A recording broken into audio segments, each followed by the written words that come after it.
I'm sure it's also of a concern to a business. Now, I met with the Minister of Tourism from India in September in Brazil at the G20, and we discussed the issue of the impact of the visa regime of South Africa. So what I reported to the Minister today, that on the 28th of October 2024, South Africa gazetted a new visa system called the Trusted Tourist Tour Operator System Scheme. And we gazetted it, and we then called for expression of interest. And this was directed at two markets, China and India. It closed on the 27th of November, and we have received application from tour operators expressing interest to be part of the tour operator scheme. We received 53 applications from China, and we received 23 applications from India and 65 from South Africa. While we are in India now, one of the meetings that we set up is to meet with tour operators from India. And over 200 of them will be attending that meeting. And so we found that only 23 applied, which means that we didn't reach the full scope of the Indian tour operators. So the first thing we did was to ask the Minister of Tourism from India to provide us with a database of all the tour operators. And those who are coming to our meeting tomorrow, we will facilitate, we'll get the email addresses, we'll show them how to apply. I also brought with me an official from the Department of Home Affairs to answer all the difficult questions, but to explain the procedures. So the first phase of this tour operator scheme closed on the 27th of November. But what we've done is that we're going to open it up for the tour operators from India to tell us where we can improve, what do we need to change, because this is the first phase. And then in the second phase that's going to open in February, we will then consider all of those remarks by them. South African government then established an inter-ministerial task team consisting of officials from Home Affairs, Department of Tourism, and from the State Security Agency. So now we have to assess the applications. And that's going to happen between the 9th to the 11th of December. And then before the 31st of December 2024, we will then announce the successful tour operators. But the operators can then, the system of the new system will start on the 20th of January 2024. And there are a lot of advantages here, because the tour operators can now apply for visas to South Africa on behalf of a group, whether it's 5 or 10 or 20. And they are going to help us with all of the requirements for the visa applications.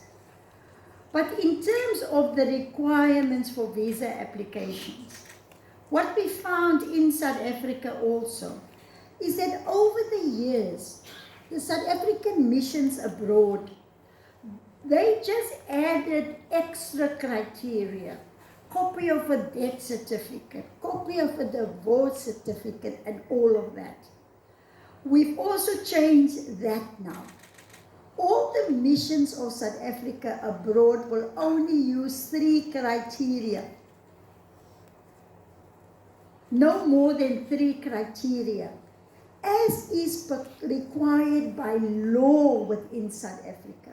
Not all of these additional criteria that they've added over the years. Because sometimes an applicant's visa application will just be turned down or rejected because the official is in a bad mood. So now we also shared that memorandum with the Minister of Tourism so that they can advise the Indian people that when you go and apply for a visa as an individual to go to South Africa, there are 3 requirements that they will ask you for. So that we have also implemented. It has been implemented about a month ago. And we have been checking with our High Commissioner here in India to see are they implementing it, and we will get feedback to say if there was anything that they picked up where we can further improve. So that is on the visa issues. So we're making progress. The other issue is the e-visa system. Now, with the e-visa system, it never really worked. People had lots of problems. And the e-visa system was meant for you to apply from the comfort of your home as an individual for a visa. Mostly offline, or, you know, there were about a list of 20 things that you have to submit.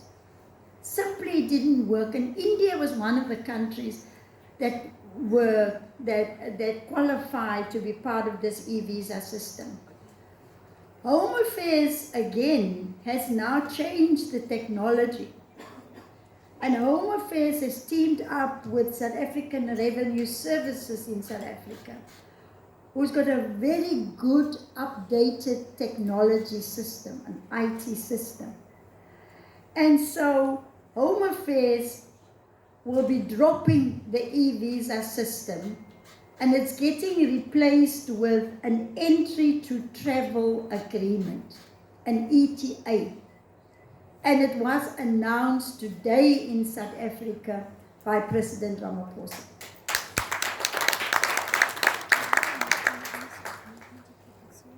So now that we've dealt with one stumbling block, I'll also give you a briefing on the other one that we are working on and what we are going to do while we are here. Maybe let me do it immediately.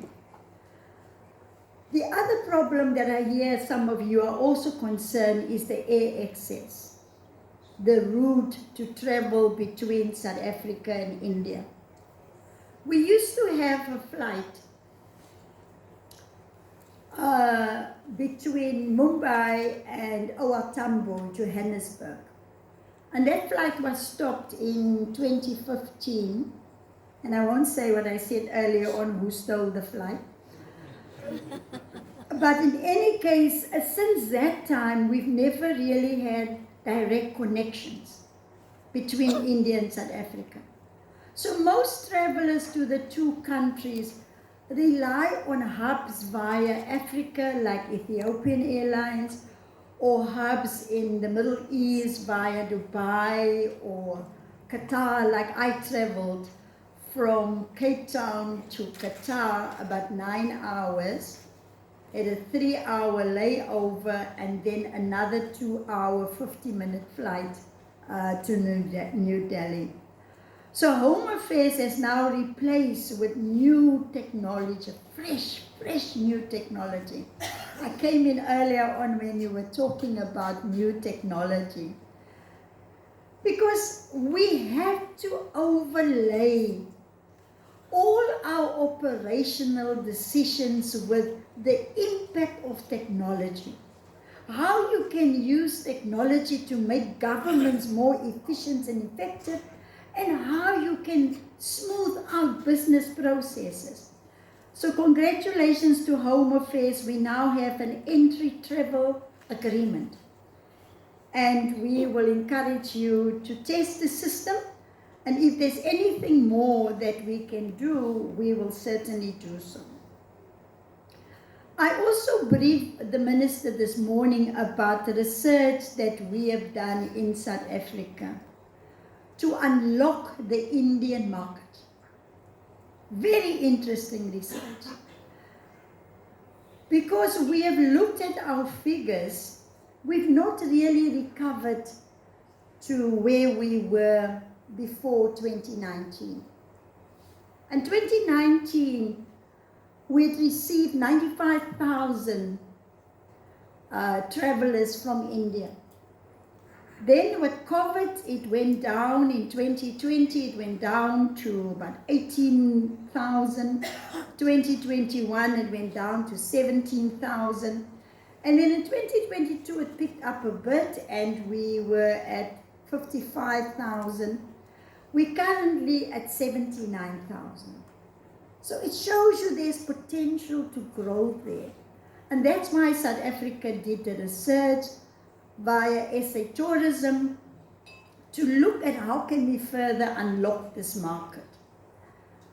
Part of our research, we also informed India that they also face other competition for traveling to South Africa. And they face competition from the USA, the UK, Kenya, Thailand, Singapore, Australia, the Middle East, and Switzerland. And therefore, we wanted to illustrate to India that the potential that's there for us to jointly unlock this. Then India don't need to worry about all of these competitors if we can get our act right. We further shared with them research where we've actually done an Indian consumer profile. Who are the people from India that's traveling to South Africa? Why are they traveling to South Africa? What do they do when they are in South Africa? Which are the provinces that they visit when they go there? What are the activities that they do? Some activities like eating out, shopping, socializing, business. And what are the most, the tourist attractions in South Africa that they visit? Sandton City, V&A Waterfront, and many others. So we profiled the Indian traveler to an extent that we know that the Indian traveler, 47% of them will make their own bookings. 41% will make their own plane bookings. And we know that is there now. And how are we as Indians, South Africa, how are we going to do joint marketing for both countries? So this information is very, very important for us. But we also look at where do they go when they arrive in South Africa, which provinces. And you find about just over 6,000 in 2023 visited Gauteng. Just over 12,000 visited the Western Cape. Then in Mpumalanga, about 4,000, Northwest, about 3,500. And so it goes down with the other provinces. So we know now which provinces they also select as part of their. Then we also did an Indian segment profiles. And I won't take you to all of that. You know, the young family adventurer, the social explorer, the seasonal visitor. So we now have key insights. So Indian tourists and business, they are at the top of the agenda amongst amongst countries coming out of Asia. Out of the Asia market, India is our top source market that we are now building so that we drive that growth rate. So getting through South Africa, it's a long distance, like I've said. And also, you find that a large Indian community also exists in South Africa. There's a lot of family ties. So with the long distance travel, while we are here, we are going to meet, we also have got a representative from SAA with us. And thank you for joining us. We are a multidisciplinary team. Because I don't believe to first go and listen to a problem and then go back home and go and report to Home Affairs, go and report to Transport. We must deal with it while we are here. So we do have a representative from SAA with us, but we have set up meetings with Air India, with Indigo Air, and with Spice. To just understand, first of all, for us to show them the potential for the tourism and trade market, for them to consider when they need to make a commercial decision whether to fly to South Africa. So those 3 meetings will be coming up in the next few days to hear what plans they have in place. My job is going to be to convince them with data and with information to show them it could become a profitable route if they decide to do so. So that is what we are doing with the air access problem. We would like to see the direct flight between Mumbai and Ouak Tambo return. But once we have got more information on that, at the moment we don't, I can just sell our country as a destination to the airlines tomorrow. Now, we also, South Africa, we celebrate 30 years of democracy with India. India as being a trusted friend, and we've got a history of friendship and solidarity. But even after independence in 1947, when we were still engaged in the liberation struggle in our country, even at that time, India was a staunch supporter by calling for sanctions against the regime. So the economic relations between South Africa and India has grown exponentially. And there are some good figures, like the total trade between the two countries in 2023, $13 billion with South Africa, exports to India about $5 billion. Now the bulk of South African exports to India are primarily commodities, of which coal alone is contributing 71%. So you can see we've got our work cut out for us. We need to diversify our imports and exports. And it's already started with our fruit coming into India. Avocados are here now, citrus fruit, and all of those. So I want to thank, first of all the investors and other business leaders for doing business in South Africa. And I want to thank the South African businesses for doing business also in India. Just last week, we hosted, and I know Eskom is here, and I'm sure she will be telling you about it.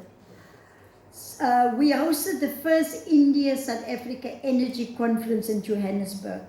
And it was a huge success because the conference saw the best from India businesses, academia, and our counterparts in South Africa meet to discuss. Because our history is so similar. Both countries' energy is highly dependent on fossil fuel. And we need to come together. How are we going to have a just transition from fossil fuel to renewables? It is just not going to be overnight like this. So, and I understand that the company from India, the National Thermal Power Corporation, is here, and that they've signed this agreement with Eskom. Just on a few government issues. Now, since the formation of the Government of National Unity in South Africa in July this year, the nation has seen positive developments across sectors in our country. We've seen the Johannesburg Stock Exchange exhibited notable performance. And a few days ago, S&P ratings upgraded South Africa's outlook from stable to positive. Beyond the financial market, there's been a notable uplift in business confidence in our country. And we know it is that positive sentiment that drives investment. So this also reflects investor confidence in improved fiscal management and economic reforms under the Government of National Unity. So we've seen a renewed confidence that is evident in the strengthening of our rand and rising foreign direct investment, reflecting the trust in our country's economic trajectory. And I'm sure the Indian South African Business Chamber is going to zone in on that positive sentiment. And to South African businesses, you must make it happen. Lastly, I briefly want to take you to the G20. As of the 1st of December, a day ago, South Africa assumed the presidency of the G20. It will be a first for the continent, a first African G20. So what we will see happening in 2025, in fact starting now in December already, you're going to see hundreds of delegates, global media representatives, business leaders, support staff, attending these business events. And there will be an overall demand increase, search and hotel bookings and dining experiences. So just in the run-up to the actual Heads of State Summit, we're going to see more than 200 business events in South Africa. That include ministerial meetings, that include working group meetings. Coming closer to home, the Department of Tourism will host its ministerial meeting on the 12th of September in Mpumalanga, because we spread the ministerial meetings across the province. And you all know the theme for our G20 will be solidarity, equality, and sustainability. So in line with the theme that we have chosen as South Africa, we will take the legacies of the presidency of Indonesia, India, and Brazil forward with a focus to reshape global governance. So we really look forward to welcome all of you to South Africa next year or even before that. The focus of the South Africa's G20 presidency will be on tackling policy crises such as climate change, energy, food security, the debt that disproportionately affects Africa and other developing nations.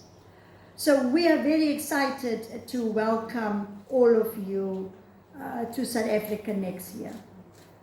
South Africa is leading when it comes to the MICE, which is meetings, incentives, conferences, and exhibitions.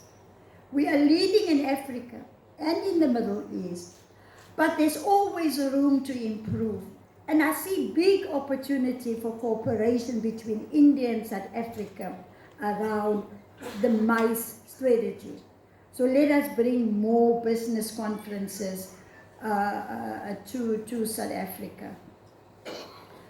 I've given you an update on the route development.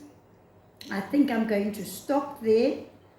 Just to say in conclusion, Indian tourists only account for 3.9% of our arrivals, international arrivals. I think we should all agree it's just not enough. It is just not good enough. We need to do more to do joint marketing between the two countries. And I said to our High Commissioner, I'm not leaving here until we have agreed on a target with India. We have to say, and this is my own